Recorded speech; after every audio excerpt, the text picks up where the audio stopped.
আমাদের যে বিজেপি ইতিমধ্যে 26টি জেলায় নিরাপত্তা ব্যবস্থা জোরদার করেছে, কিন্তু আমাদের প্রতিবেশী রাষ্ট্র প্রতিবেশী সুলভ আচরণ না করে এখানে অন্যায় এবং বাড়াবাড়িমূলক আচরণ বাংলাদেশের সাথে করে যাচ্ছে।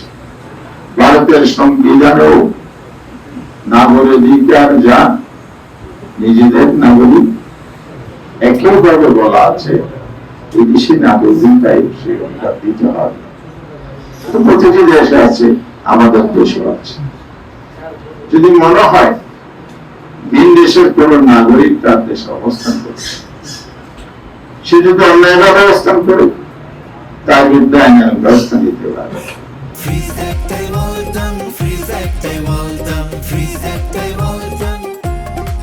সেটা কি? সেটা হচ্ছে গ্রেফতার করতে পারে, 24 ঘন্টার মধ্যে আইনের কাছে সুপর্দ করতে পারে, বিচার আয় যা আসবে সঙ্গে বয়স সেই পথে হাঁটেনি, ফেলানের হত্যাকাণ্ডের কথা আমরা জানি। এ ধরনের সীমান্তের প্রতিনিয়ত যে ঘটনাগুলো ঘটে, বাংলাদেশের উপর আক্রমণ, সীমান্তের ভিতরে প্রবেশ করে যেভাবে মানুষের ক্ষেত খামার পর্যন্ত হামলা চালায়, এগুলো বাংলাদেশের অতীত ইতিহাস নয়, বর্তমানও চলমান। সাম্প্রতিক কোশিনের ঘটনা ঘটেছে। তারা বলে যে ভারতের ডিকশনারিতে কোশিন বলতে কিছু নাই।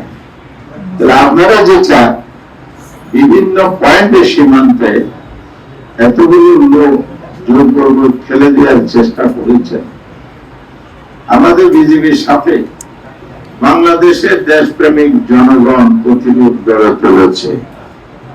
তারা যদি ক্ষমতা প্রতিরোধ গড়ে না তুলত, তাহলে এতদিনে ভারত তাদের দেশের অনেক নাগরিককে বা তাদের দেশে বসবাস করে অনেক লোককে বাংলাদেশকে ফেলে দিয়ে কোশিনের ব্যবস্থা করত, এবং ইতিমধ্যে কিছু কিছু জায়গায় বসে হয়েছে।